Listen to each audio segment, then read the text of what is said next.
Captain Jake Morrison stood on the bridge of the USS Liberty, staring at the massive structure floating in space ahead of them. The alien station was bigger than anything humans had ever built. Its silver surface gleamed under the light of distant stars, and strange symbols glowed along its hull. "Sir, we're receiving a transmission," said Communications Officer Amy Rodriguez from her station. Her hand shook slightly as she worked the controls. This was humanity's first contact with alien life, and everyone on the bridge felt the weight of history. "Put it through," Morrison ordered. He straightened his uniform and took a deep breath. Whatever happened next would change everything for the human race. The main screen flickered, and an alien face appeared. The creature had 4 eyes arranged in a diamond pattern on its insect-like head. Its skin was dark green and covered in small scales. When it spoke, the translation system converted its clicking sounds into perfect English. "Greetings, humans of Earth," the alien said. "I am High Arbitrator Zethkri of the Vorthak Empire. We have been watching your species for some time. You have reached the point where you can join the greater galactic community." Morrison felt his heart racing, but he kept his voice steady. "I'm Captain Jake Morrison of the United Earth Fleet. We're honored to meet you, High Arbitrator." "The honor is ours, Captain Morrison. We represent the Galactic Council, a union of over 3,000 species working together for peace and prosperity. We would like to invite a delegation from your world to our station for discussions." Dr. Peter Collins, the ship's science officer, leaned forward in his chair. He had studied alien contact protocols for years, but nothing had prepared him for this moment. "Captain, this could be the most important moment in human history." Admiral Lisa Barnes, who had been quietly observing from the back of the bridge, stepped forward. She was the highest-ranking officer present and would lead any diplomatic mission. "High Arbitrator, we accept your invitation. When would be convenient for you?" "Immediately, if possible," Zethkri replied. "We have prepared quarters for your delegation. You may bring as many representatives as you wish." Within hours, Admiral Barnes led a team of 12 humans to the alien station. Dr. Collins came along as the chief scientist, while Commander Amy Rodriguez served as the diplomatic specialist. They were joined by security personnel, translators, and technical experts. The alien station was incredible inside. The corridors were wide and tall, clearly designed for species much larger than humans. Strange lights moved along the walls like living things, and the air had a sweet smell that reminded Dr. Collins of flowers from his childhood. High Arbitrator Zethkri met them in a great hall filled with representatives from dozens of different species. Some looked almost human, while others were so alien that the humans struggled to understand how they could even exist. A crystalline being that called itself Harmony of Stars spoke in musical tones. Another creature was made entirely of glowing gas and identified itself as the Collective Voice. "Welcome to Nexus Prime," Zethkri said, as he led them through the station. "This is one of our diplomatic centers. Here, species learn about the benefits of joining our great alliance." Admiral Barnes was impressed by what she saw. The technology was far beyond anything humans possessed. The aliens showed them rooms where sick beings were healed instantly by machines that seemed to work, like magic. They saw gardens where food grew in minutes instead of months. They watched ships appear and disappear using teleportation technology. "This is amazing," Dr. Collins whispered to Barnes as they toured a laboratory. They could solve all of humanity's problems. No more hunger, no more disease, no more war. But Captain Morrison, who had remained on the Liberty, felt uneasy. He had spent 20 years in the military and had learned to trust his instincts. Something about this situation felt wrong, though he couldn't explain what. The aliens were too friendly, too eager to help. In Morrison's experience, nobody gave away advanced technology without wanting something in return. He sent encrypted messages back to Earth advising caution. On the station, the aliens began explaining the benefits of joining the Galactic Council. They would share their technology with humanity. They would protect Earth from hostile species. They would help humans explore the galaxy safely. "What do you want in exchange?" Admiral Barnes asked during one of the meetings. Zethkri's 4 eyes blinked in a pattern that the humans had learned meant amusement. Nothing significant, simply agreement to follow certain galactic laws. Most species find the transition quite easy. Dr. Collins spent hours studying the alien databases they were allowed to access. The information was overwhelming. The galaxy was full of life, with millions of species spread across billions of worlds. The Galactic Council maintained peace by establishing common laws and standards. "It's incredible," he told Barnes that evening. "They've eliminated war between species. They've solved problems that have plagued civilizations for thousands of years. Disease, poverty, conflict, all things of the past." Commander Rodriguez was equally impressed by the alien diplomats. They were polite, knowledgeable, and seemed genuinely interested in helping humanity. "They're not asking for much," she reported. "Just agreement to follow some basic galactic laws about trade, military, activities, and territorial boundaries." But as the days passed, some humans began to notice odd details. The alien representatives seemed more interested in studying human reactions than in actually negotiating. They asked detailed questions about human psychology, military capabilities, and social structures. Dr. Collins found inconsistencies in the historical records the aliens shared. Some events they described didn't match the evidence he could observe. When he asked about these discrepancies, the aliens gave vague answers about translation errors or cultural misunderstandings. Meanwhile, on Earth, President Helen Carter was meeting with world leaders to discuss humanity's response. The images and reports from the alien station had created excitement around the globe. Here was the answer to humanity's dreams, a peaceful galaxy full of advanced civilizations ready to welcome Earth as an equal partner. "This is the opportunity of a lifetime," declared European Prime Minister Elena Vasquez during a video conference. "We cannot let fear prevent us from joining this galactic community." African Federation President Joseph Okello agreed. "Our scientists confirmed that their technology could solve climate change, overpopulation, and resource scarcity within a generation." But Captain Morrison's warnings gave some leaders pause.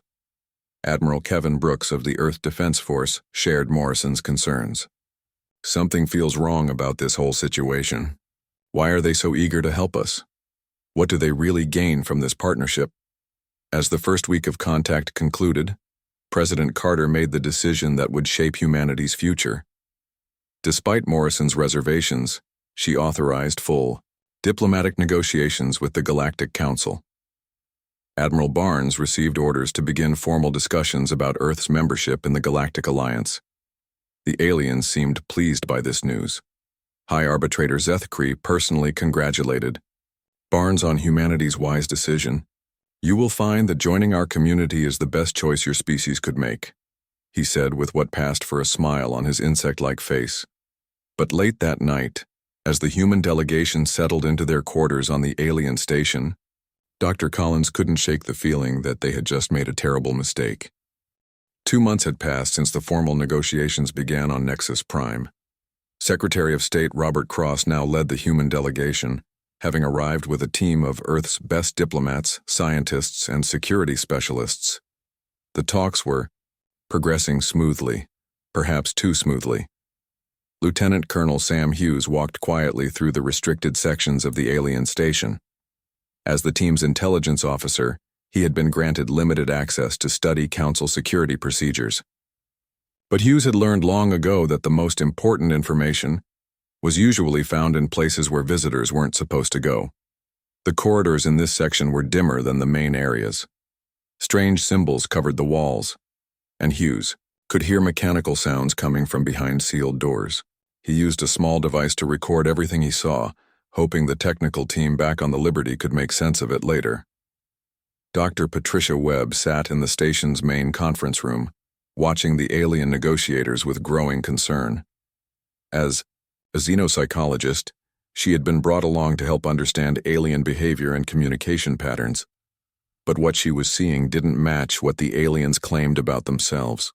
"They're studying us more than negotiating with us," she whispered to Secretary Cross during a break in the talks. "Look at how they watch our faces when we react to their proposals. They're not interested in our opinions. They're collecting Data about how we think. Cross nodded thoughtfully. He had noticed the same thing. The aliens seemed to have predetermined responses to every human concern or question. It was as if they were following a script rather than engaging in real diplomacy. Staff. Sergeant Tony Garcia was having his own revelations in the communications center. As the team's specialist in alien technology, he had been working with council technicians to establish better communication links between the station and Earth. But Garcia had discovered something disturbing in the alien computer networks. 3. Systems contained detailed files on hundreds of species, all following the same pattern. First contact, diplomatic negotiations, membership offers, and then nothing. The files simply ended after each species joined the council. There were no records of these civilizations developing their own technology or making independent decisions. "Sir, you need to see this," Garcia said as he approached Secretary Cross with a datapad. "I've been analyzing their communication protocols, and I found something weird. They're sending encrypted messages to locations throughout the galaxy, but they're not using their normal diplomatic channels." Cross studied the information Garcia had gathered. The messages were coded in a way that human computers couldn't decrypt, but their timing was suspicious. Every time the human delegation asked difficult questions or expressed concerns, the aliens sent these mysterious transmissions. Meanwhile, Dr. Collins was discovering troubling details in the formal membership, documents the aliens had provided. The treaty looked generous on the surface, offering humanity access to advanced technology and protection from hostile forces. But buried in the technical language were clauses that would fundamentally change human civilization. "Listen to this," he said as he read from the document to Dr. Webb and Commander Rodriguez.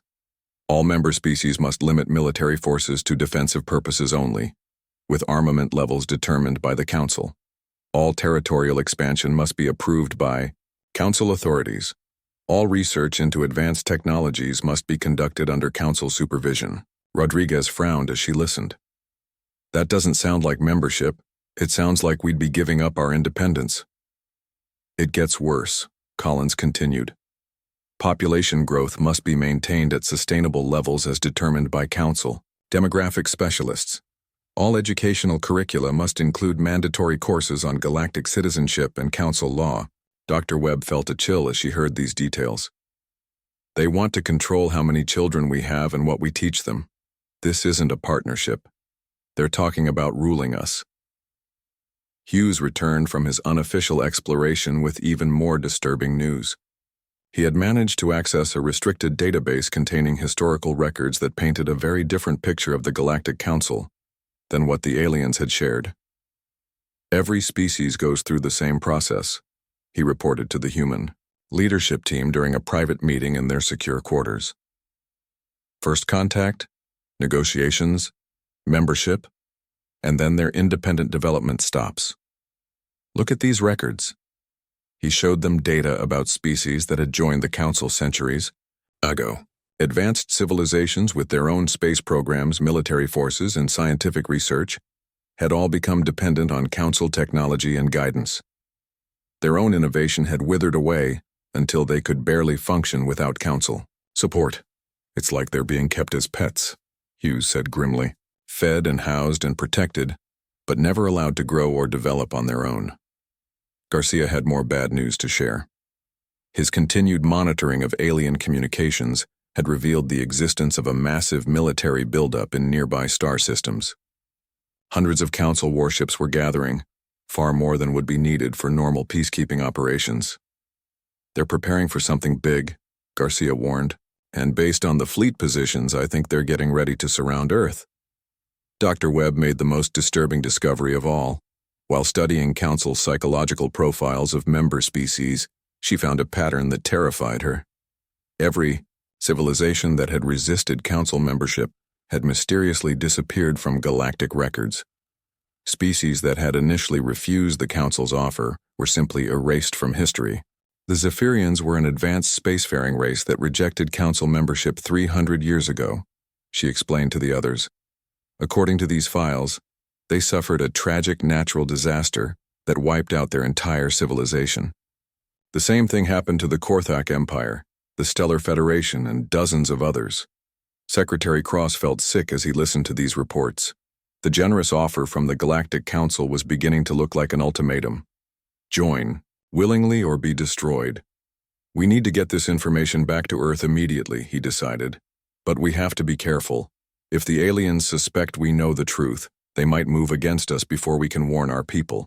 The team spent the next several days pretending to continue normal negotiations, while secretly preparing their escape.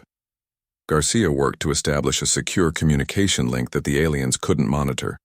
Hughes gathered as much evidence as possible to support their claims. Dr. Webb and Dr. Collins prepared detailed psychological and technical analyses of what they had learned. High Arbitrator Zethkri seemed to sense that something had changed in the human delegation's attitude. During one meeting, he asked Secretary Cross directly about humanity's decision timeline. "The Council is eager to welcome Earth into our community," Zethkri said with his unsettling insect-like smile. "Surely your people have had enough time to consider our generous offer." Cross maintained his diplomatic composure despite the fear growing in his chest. "These are important decisions that require careful consideration. My government wants to ensure we fully understand all aspects of membership before proceeding." "Of course," Zethkri replied. "But please understand that the Council's protection can only be extended to species that have formally joined our alliance. The galaxy can be a dangerous place for those who attempt to navigate it alone." The threat was barely concealed. Cross realized that humanity was running out of time. Either they accepted Council membership and gave up their freedom, or they faced the same fate as all the other species that had dared to refuse. That night, Garcia finally succeeded in establishing a secure link to Earth. The human delegation transmitted everything they had learned to President Carter and the Global Defense Council. The message was brief but urgent. The Galactic Council was not offering partnership but conquest, and humanity had to decide quickly whether to submit or fight. As the transmission ended, alarms began sounding throughout the alien station. The Yao Council had detected their unauthorized communication. Guards were already moving toward the human quarters. "They know," Hughes said as he watched alien security forces on his surveillance monitors. "We're out of time." Secretary Cross grabbed the emergency communication device that would signal the Liberty to extract them immediately. As he activated it, he wondered if they had discovered the truth too late to save their species from the fate that had befallen so many others. The last thing he saw before the extraction beam took them was High Arbitrator Zethkri's face on the station's communication screens, and for the first time, the alien wasn't smiling. President Helen Carter stared at the emergency report on her desk, reading it for the third time. The evidence gathered by Secretary Cross and his team painted a terrifying picture of humanity's situation. The Galactic Council wasn't offering membership, but slavery disguised as partnership. "How certain are we about this information?" she asked Admiral Kevin Brooks, who stood beside her in the Oval Office. The head of Earth's Defense Force looked grim as he reviewed the data. "Our technical teams have verified everything, Madam President," Brooks replied. "The communications intercepts, the historical records, the military buildup, it all checks out. The Council has done this to thousands of species over the centuries." Carter rubbed her temples, feeling the weight of humanity's future pressing down on her. In 6 hours, she would address the Global Assembly and present them with an impossible choice: surrender Earth's independence or face a war they couldn't possibly win. Dr. Rachel Stone, the chief science advisor, entered the room carrying additional analysis reports. Her face was pale, and her hands shook slightly as she set the documents on the president's desk. "The technical assessment is complete," Dr. Stone said. "Their technology is centuries ahead of ours. Their ships are faster, their weapons more powerful, their defenses nearly impenetrable. In a direct military confrontation, we would lose within days." Admiral Brooks disagreed. "Numbers aren't everything, Doctor. We have advantages they don't expect. Humans have been fighting wars for thousands of years. These council species have been peaceful for so long they've forgotten how to fight." "That's assuming they give us a choice," Carter said. "According to Cross's report, species that reject membership simply disappear. No war, no resistance, just gone." The Global Assembly meeting was unlike anything in human history. Representatives From every nation gathered in the emergency session chamber, their faces reflecting the fear and uncertainty gripping the entire planet. News of the alien threat had leaked despite security measures, and protests were erupting in major cities worldwide. European Prime Minister Elena Vasquez spoke first, her voice strained with emotion. We must consider the practical realities. Our scientists confirm that resistance is futile. Why sacrifice billions of lives for the sake of pride? Pacific Alliance Chairman Liu Wei disagreed strongly. Pride? This is about the fundamental right of humanity to determine its own destiny. What good is survival if we become slaves? African Federation President Joseph Okello stood to address the assembly. My ancestors fought against colonial powers for generations. They understood that some things are worth dying for. Freedom is one of them. The debate continued for hours, with passionate arguments on both sides. Some leaders pointed to the benefits of council technology, the end of disease, poverty, and environmental destruction. Others argued that these benefits meant nothing without the freedom to choose humanity's path. Admiral Morrison, recently promoted after his accurate warnings about the council's true nature, presented the military assessment to the assembly. His words were blunt and honest. We cannot match their technology, Morrison admitted. But we have something they don't expect: the will to fight. Every species that joined the council did so peacefully. They've never faced determined resistance. Dr. Collins, who had studied the council's historical records extensively, offered additional perspective. The aliens have grown complacent over centuries of easy victories. They expect compliance because that's all they've ever encountered. They have no experience dealing with a species that refuses to submit. President Carter watched the debate with growing concern. The assembly was splitting along regional and ideological lines, with no clear consensus emerging. Time was running out, and humanity needed to present a united front whatever decision they made. The turning point came when Secretary Cross returned from his emergency consultation with intelligence officials. He carried with him new evidence that changed everything. We've discovered why the Council wants Earth so badly, Cross announced to the stunned assembly. It's not just about adding another member species. Humans possess genetic traits that are unique in the galaxy. Dr. Stone explained the scientific details. Our capacity for innovation, our resistance to psychological manipulation, our ability to adapt quickly to new situations, these are rare traits among galactic species. The Council has been searching for a species like ours for centuries. They don't want to rule us, Cross continued. They want to breed us, to create a new generation of humans who can solve problems and develop technologies that their existing member species cannot. The assembly erupted in angry voices as the full horror of the Council's plan became clear. Humanity wasn't being offered membership, but was being targeted for genetic harvesting. Future generations would be raised as specialized tools for the Council's use. Admiral Brooks stood and called for silence. This changes everything. We're not just fighting for our freedom. We're fighting for our children's right to be human. The vote, when it finally came, was closer than anyone expected. 147 votes for resistance, 143 for negotiated surrender, with 15 abstentions. Humanity had chosen to fight, but barely. President. Carter knew that a divided humanity could not survive what was coming. She spent the next 6 hours meeting privately with the leaders who had voted for surrender, explaining the full implications of the Council's plan and asking for their support. By dawn, she had achieved something unprecedented in human history: unanimous agreement among world leaders. The species would stand together or fall together. The message was transmitted to the Council on all diplomatic frequencies. President Carter delivered it personally, her voice steady, despite the magnitude of what she was saying. High Arbitrator, Zethkri, and members of the Galactic Council, I am President Helen Carter of Earth. On behalf of all humanity, I thank you for your offer of membership in your alliance. However, after careful consideration, we must respectfully decline.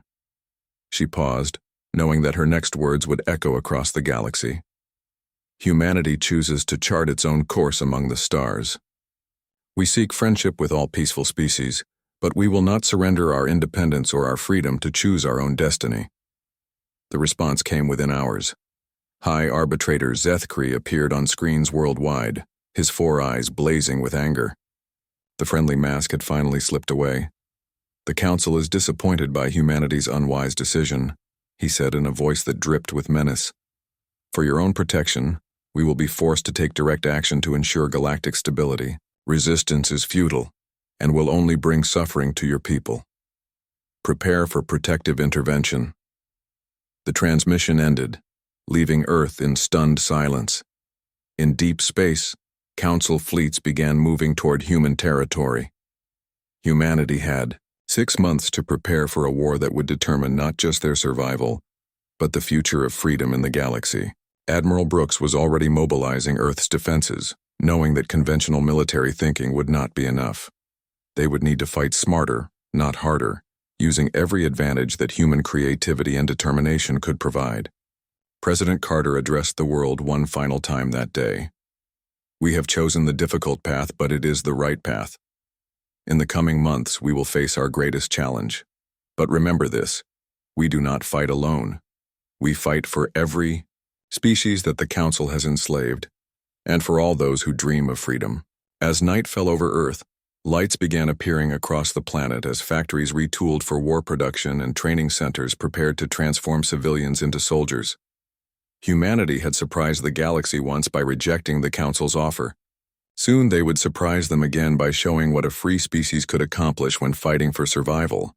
Admiral Kevin Brooks stood in the war room deep beneath the Rocky Mountains, surrounded by the largest collection of military and scientific minds in human history. 6 months until the Council invasion fleet arrived, and humanity was starting from scratch in a race against extinction. "Operation Prometheus is now in effect," Brooks announced to the assembled leaders. "We're going to do something the galaxy has never seen. Prepare for asymmetric warfare on an interstellar scale." Colonel Danny Mitchell, head of the engineering corps, stepped forward with his initial assessment.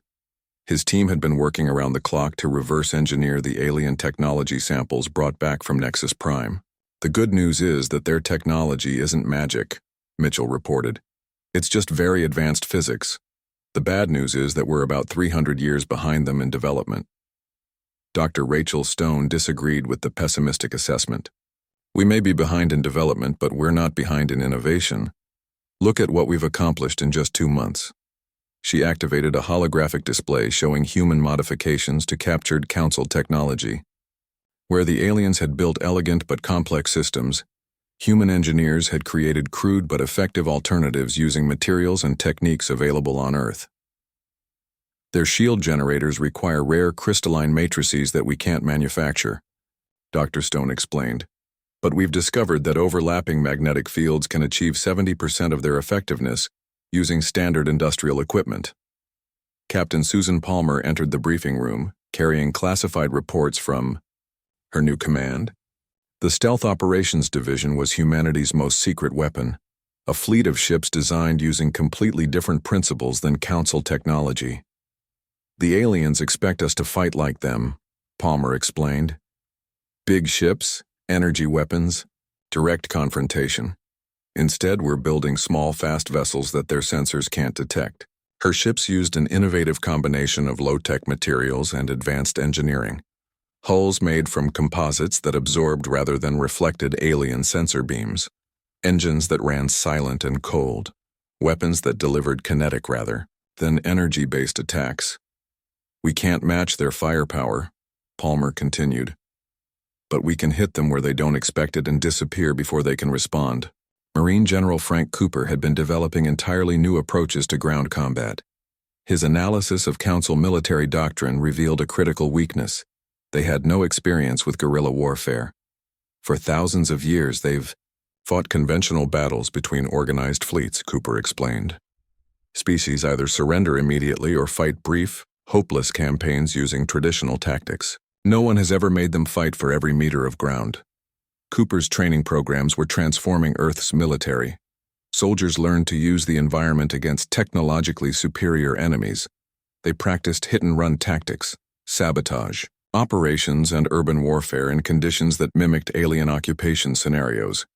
Meanwhile, Civilian Coordinator Maria Santos was organizing the largest population relocation in human history. Entire cities were being moved underground or to hidden space habitats. Critical infrastructure was being dispersed and hardened against alien attack. They expect to conquer a centralized civilization, Santos reported. Instead, they'll find a distributed network that can continue functioning even if major population centers are destroyed. Children as young as 16 were volunteering for accelerated military training. Universities had converted their programs to focus on war-related research.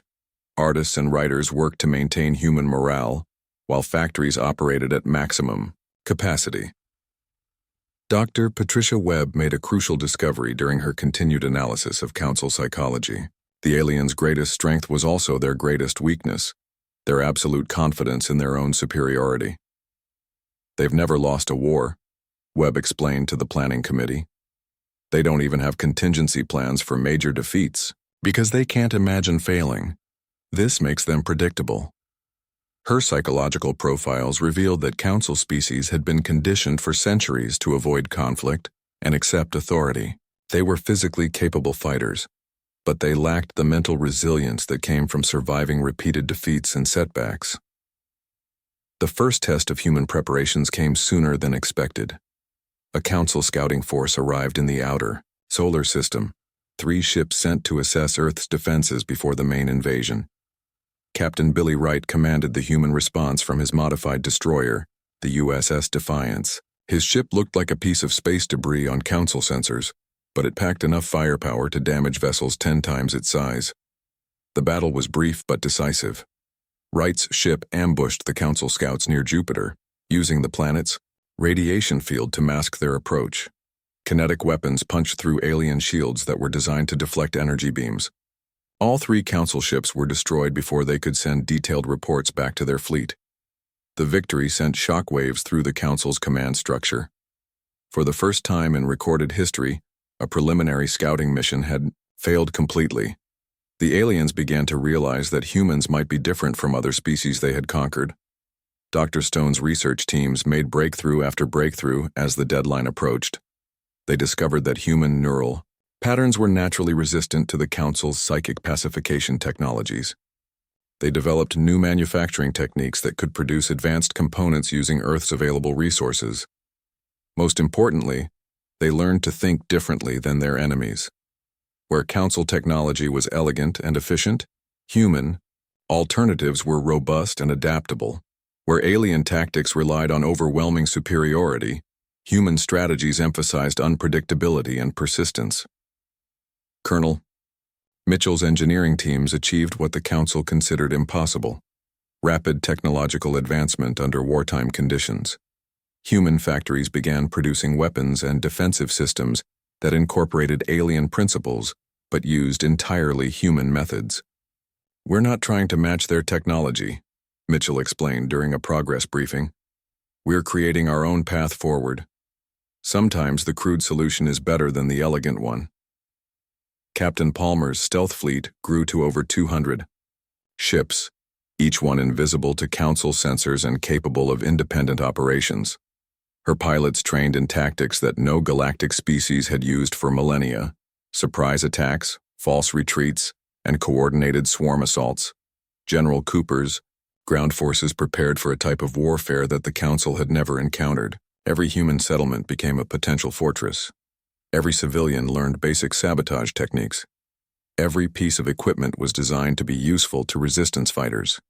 As the invasion deadline approached, humanity had transformed itself into something unprecedented in galactic history, a civilization dedicated entirely to warfare but not consumed by it. They fought to preserve their values, not to conquer others. The final Council scout report reached High Arbitrator Zethkri just weeks before the invasion fleet's arrival. The message was brief but disturbing. Human resistance capabilities exceed initial estimates. Recommend increased force allocation. Zethkri studied the report with growing concern. No species had ever required more than the standard enforcement fleet to ensure compliance. The fact that humans were mounting significant resistance was unprecedented, but the Council had committed too much prestige to back down now.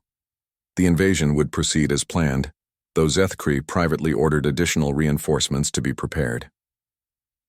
On Earth, President Carter delivered one final address to humanity before the Council fleet's arrival. "We have done everything possible to prepare for what's coming," she said. "Now we face the test that will determine whether freedom can survive in this galaxy." Admiral Brooks watched the approaching alien fleet on his tactical displays. Thousands of ships, enough firepower to destroy entire star systems. But humanity was ready with surprises that the Council couldn't imagine. The war that would reshape the galaxy was about to begin, and for the first time in thousands of years, the outcome was not predetermined. War Prime Kethmore commanded the largest invasion fleet in Council history as it entered the solar system. 3,000 warships, enough firepower to crack planets, all focused on subduing one stubborn species that had dared to reject the Council's generous offer. "Begin standard pacification protocols," Kethmore ordered from his flagship's bridge.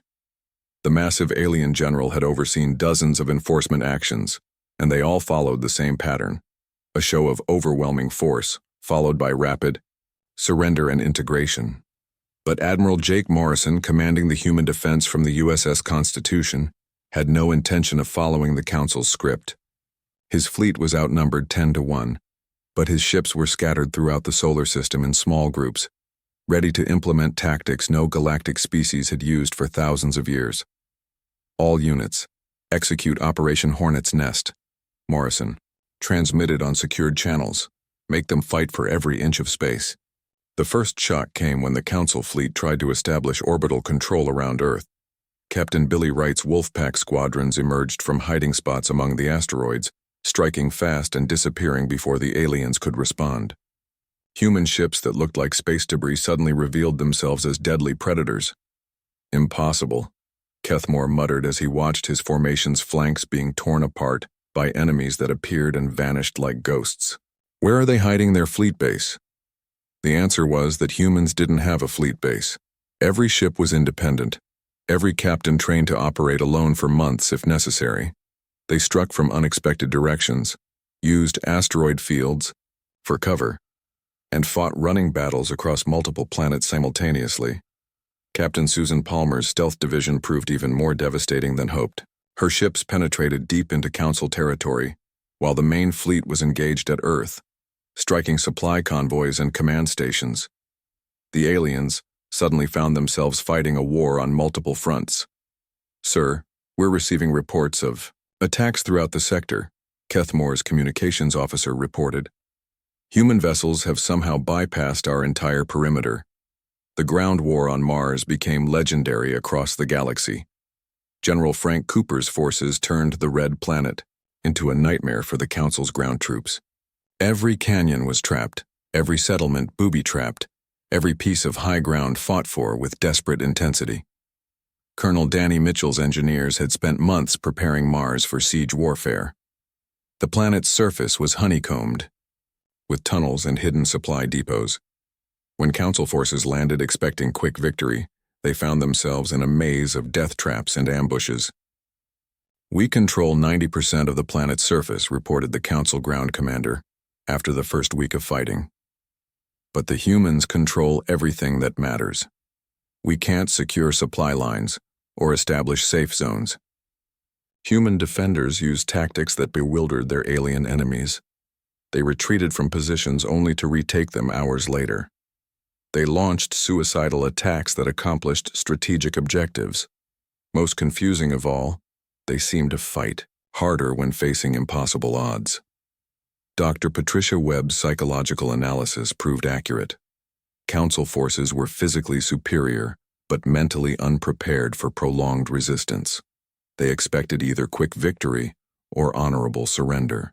Instead, they faced an enemy that refused to acknowledge defeat. "Their morale is breaking," Dr. Webb reported to President Carter from her analysis center. "They've never encountered a species that treats impossible odds as motivation rather than grounds for surrender." The turning point came during the Battle of Luna. Earth's moon had been fortified as humanity's last major stronghold, and the Council committed everything to its capture. War Prime Kethmore led the assault personally, Determined to end human resistance once and for all, Admiral Brooks commanded the lunar defense from his flagship in high orbit. His orders were simple: hold the line at any cost. The survival of human civilization depended on making the Council pay such a high price for victory that they would question their entire imperial system. The battle raged for 3 days. Council warships hammered lunar installations with weapons that could melt mountains. Human defenders responded with kinetic weapons that punched through alien shields. The moon's surface became a hellscape of craters and debris. On the second day, Captain Wright led a desperate assault on the Council command ship.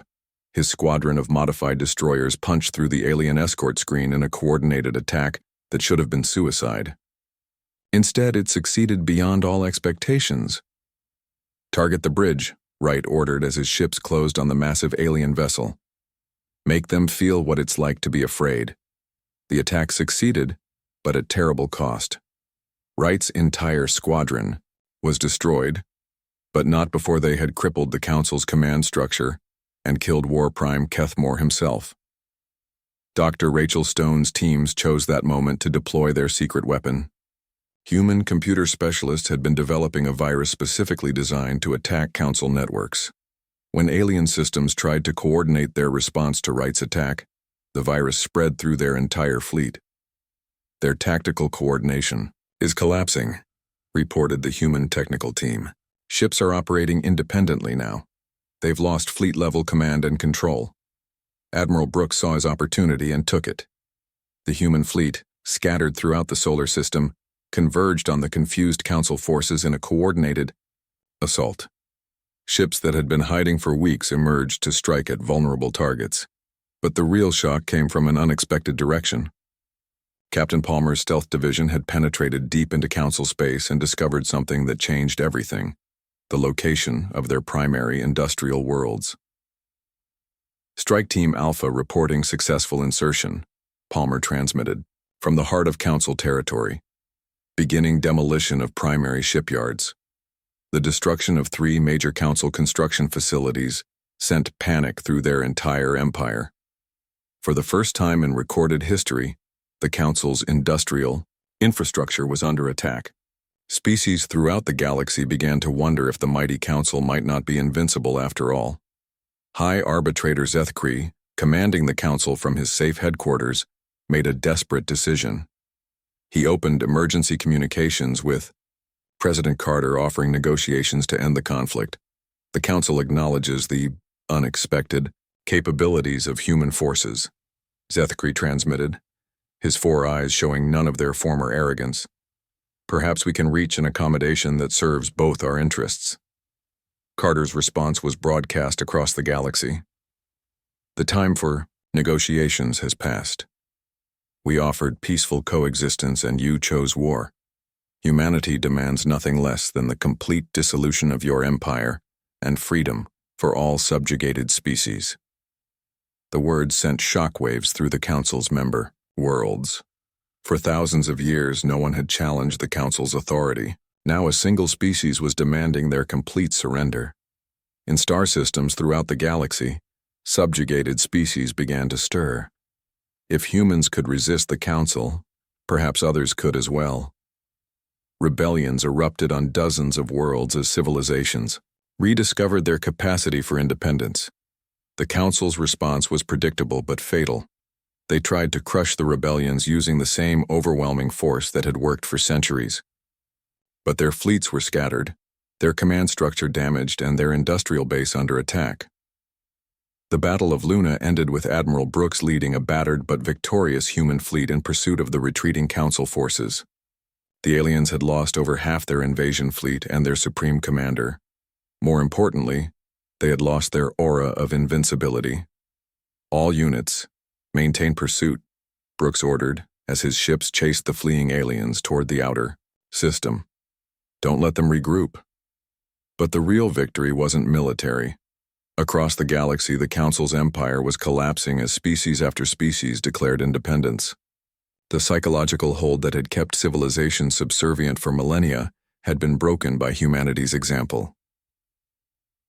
3 months later, the former High Arbitrator Zethkri sat in a human detention facility, awaiting trial for crimes against galactic civilization. The Council had fragmented into dozens of independent governments, most of them seeking alliance with the new Free Worlds coalition led by Earth. President Carter stood before the newly formed Galactic Assembly, representing species that had never known freedom. "The galaxy has learned an important lesson," she said. "No civilization has the right to rule another. Freedom is not something that can be granted. It must be claimed and defended." Admiral Morrison, now commanding the peacekeeping forces of the Free Worlds Alliance, patrolled former Council territory with a mixed fleet of human and alien vessels. The galaxy was chaotic but free, with species learning to cooperate as equals rather than rulers and subjects. Captain Palmer established the Galactic Navigation Academy on New Geneva Station, teaching former Council species the art of independent space travel. The galaxy was opening up as civilizations that had been isolated for centuries began to explore and trade freely. Dr. Stone founded the Institute for Technological Development, helping liberated species develop their own capabilities, rather than depending on handed-down Council technology. Innovation, suppressed for millennia,